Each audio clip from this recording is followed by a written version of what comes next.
আসসালামু আলাইকুম। সম্মানিত দর্শক, আন্তর্জাতিক অপরাধ ট্রাইব্যুনালে শেখ হাসিনার বিচার কাজ শেষ হলো। এখন পালা উচ্চ আদালতের। এই বিচারকে কেন্দ্র করে দুটি খুবই গুরুত্বপূর্ণ ঘটনা ঘটেছে, যা নিয়ে এই ভিডিওতে আমরা আলোচনা করব। প্রথমটি হলো আদালতের একটি আদেশ, যার মাধ্যমে শেখ হাসিনার সম্পদ বাজেয়াপ্ত করা হয়েছে।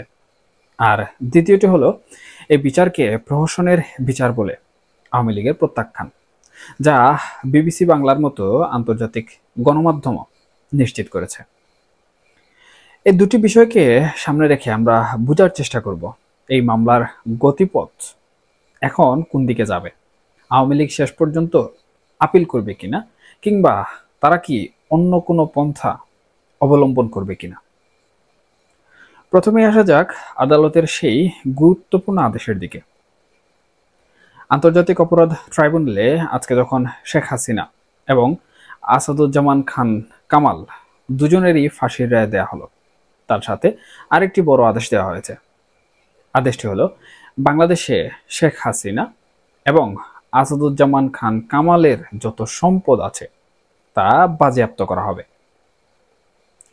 এই সংক্রান্ত আদেশের কপি ঢাকা জেলা প্রশাসকের কাছে পাঠানো হবে এবং জেলা প্রশাসক এই ব্যবস্থা নেবেন। যদিও রায়ে শুধু বাংলাদেশে থাকা সম্পত্তি বলা হয়নি, বলা হয়েছে সমস্ত সম্পত্তি বাজেয়াপ্ত করা হলো। তবে ধরে নেওয়া যায় এই মুহূর্তে বাংলাদেশে থাকা সম্পদগুলো বাজেয়াপ্ত করার প্রক্রিয়া দ্রুতই শুরু হয়ে যাবে। কিন্তু এই আদেশের সবথেকে গুরুত্বপূর্ণ অংশটি অন্য জায়গায়। আদালত নির্দেশ দিয়েছে এই বাজেয়াপ্ত সম্পদগুলো সরকারের অনুকূলে নেওয়া হোক। এরপর সরকার সেগুলো বিক্রি করবে এবং সেই অর্থ জুলাই আন্দোলনে যারা শহীদ হয়েছেন বা যারা আহত হয়েছেন সেই সকল শহীদ ও আহত পরিবারকে দেওয়া হবে। অর্থাৎ শেখ হাসিনার এবং আসাদুজ্জামান খান কামালের যে অর্থকরী বাড়িঘর সম্পদ রয়েছে তার মালিকানা এখন চলে যাবে জুলাই আন্দোলনকারীদের হাতে। সরকার কেবল মধ্যস্থতাকারী হিসাবে কাজ করে মালিকানা গ্রহণ করে তাদের কাছে হস্তান্তর করবে। এটি কেবল একটি আইনি সিদ্ধান্ত নয়, এর একটি সাংকেতিক তাৎপর্য আছে। এই রায়কে যদি রাজনৈতিক প্রতিশোধমূলক বলে ধরে নেওয়া হয়, তবে এই সম্পদ বাজেয়াপ্ত করে তা জুলাই যোদ্ধাদের হাতে তুলে দেওয়ার মাধ্যমে এক প্রকার বিজয় ঘোষণা করা হলো। এখন দেখার বিষয় হলো সরকার শেখ হাসিনা ও কামালের কি কি সম্পদ আছে তা ঘোষণা করে এবং সেই অর্থগুলো কিভাবে ডিস্ট্রিবিউট করে। আমরা ইতিমধ্যে জুলাই ফাউন্ডেশন নিয়ে নানা কেচ্ছা কারবার শুনেছি।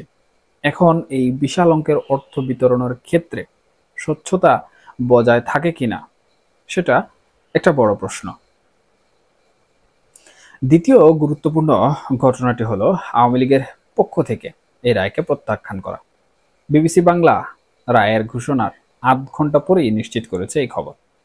আওয়ামী লীগের ভেরিফাইড ফেসবুক পেজে ভিডিও বার্তায় দলটির সভাপতি মণ্ডলীর সদস্য জাহাঙ্গীর কবির নানক এই কথা বলেছেন। নানক, যাকে আমরা 13 তারিখ সফল লকডাউনের ঘোষণা দিয়ে দেখেছিলাম, এবার তিনি বলছেন এই রায় বাংলার জনগণ মানে না, আওয়ামী লীগও মানে না। তিনি এই রায়কে অবৈধ আদালতের রায় বলে আখ্যায়িত করেছেন। নানক প্রশ্ন তুলেছেন, একটি মামলা মাত্র 20 দিনের মধ্যে, যেখানে 84 জন সাক্ষীর মধ্যে 54 জনকে হাজির করে শেষ করা হলো, তা আসলে কিভাবে সম্ভব? মাত্র 2 মাসের মধ্যে আদালত চলেছে কেবল 20 দিন। এমনকি প্রধান বিচারক গত 1 মাস অনুপস্থিত ছিলেন।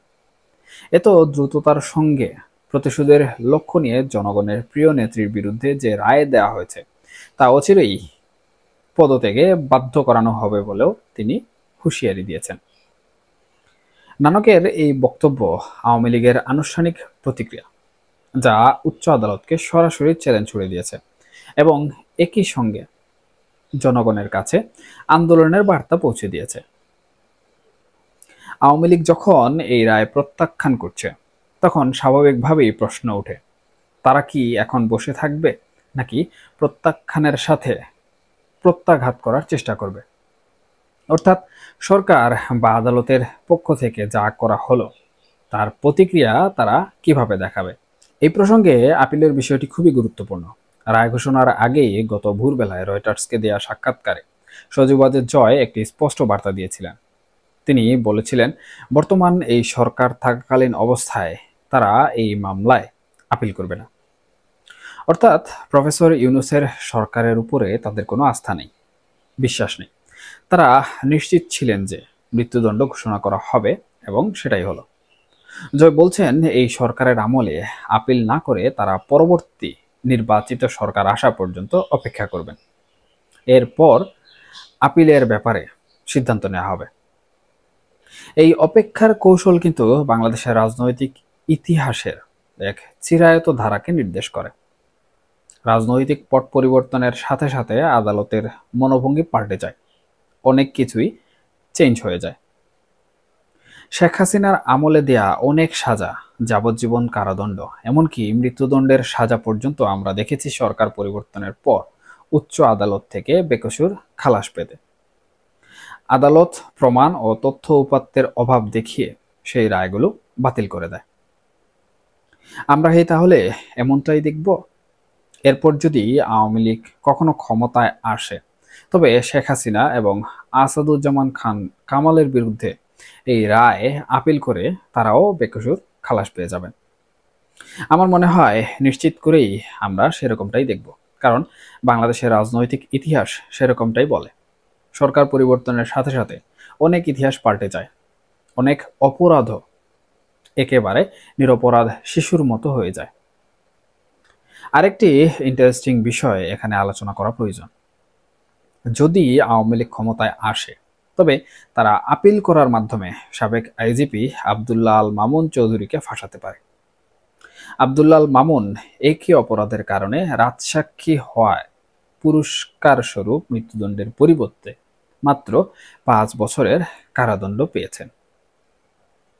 আওয়ামী লীগ ক্ষমতায় এসে এমন কৌশল নিতে পারে, যেখানে আপিল বিভাগে গিয়ে বলা হবে এই মামলায় যা কিছু হয়েছে তার দায়ভার পুলিশ প্রধান হিসাবে আব্দুল্লাহ আল মামুন গ্রহণ করবেন। তিনি প্রধানমন্ত্রী বা স্বরাষ্ট্রমন্ত্রীর কোনো আদেশ ফলো করেননি, বরং নিষেধ করা সত্ত্বেও গুলি চালিয়ে মানুষজনকে হত্যা করেছেন। শাস্তিস্বরূপ আব্দুল্লাহ আল মামুনের মৃত্যুদণ্ড ঘোষণা করা হতে পারে। এমনটা হলে হয়তো আপাত দৃষ্টিতে হাস্যকর মনে হবে, কিন্তু বাংলাদেশের রাজনৈতিক ইতিহাসে এমন নজির খুঁজতে গেলে অবাক হওয়ার কিছু নেই। রাজনৈতিক প্রতিহিংসার খেলায় এটি একটি সম্ভাব্য দিক। ফাঁসির আদেশ ঘোষণার পর সরকারের পরবর্তী পদক্ষেপ কি হবে? শেখ হাসিনা এবং কামালকে ফিরিয়ে নিয়ে আসতে পারবে কিনা? ভারত কি তাদেরকে ফিরিয়ে দেবে? ফাঁসির দণ্ড ঘোষণার পরেও ভারত কি তাদের আশ্রয় দিয়ে রাখবে? ভারতের সঙ্গে প্রফেসর ইউনূস সরকার কি সেই সম্পর্ক স্থাপন করতে পারবেন? এরই মাঝে আমরা জানি 19 তারিখে আমাদের নিরাপত্তা উপদেষ্টা ডক্টর খলিলুর রহমান ভারত সফরে যাচ্ছেন অজিত দোভালের আমন্ত্রণে। আগে মনে হচ্ছিল যে ভারত হয়তো শেখ হাসিনার মামলাকে প্রভাবিত করার চেষ্টা করতে পারে, কিন্তু রায় ঘোষণা হয়ে যাওয়ায় এখন মিটিংয়ের মূল আলোচনার বিষয়বস্তু পাল্টে যেতে পারে। এখন আলোচনা এটা হতে পারে যে এই রায়কে কিভাবে মিনিমাইজ করা যায় বা এর প্রভাব কিভাবে সামলানো যায়। যদি ভারত শেখ হাসিনার পক্ষে অবস্থান চূড়ান্ত করে ফেলে, তবে ইউনূস সরকারের জন্য পরিস্থিতি আরও জটিল এবং কঠিন হবে। সবকিছুই এখন নির্ভর করছে রাজনৈতিক অবস্থানের উপরে। আন্তর্জাতিক রাজনীতিও এক্ষেত্রে একটি বড় ফ্যাক্টর। যারা রাজনৈতিকভাবে জয়ী হবে তাদের পক্ষেই সবকিছু চলে যাবে। তাই এখনই কোনো চিরান্ত সিদ্ধান্ত আসার উপায় নেই। সামনে বোধহয় আরো অনেক ঘটনা বাকি আছে, তবে ঘটনা যাই ঘটুক না কেন, বরাবরের মতো আমাদের প্রত্যাশা থাকবে ঘটনাগুলো যেন শান্তিপূর্ণ হয়, যেন দেশ আর অশান্ত না হয়ে যায়।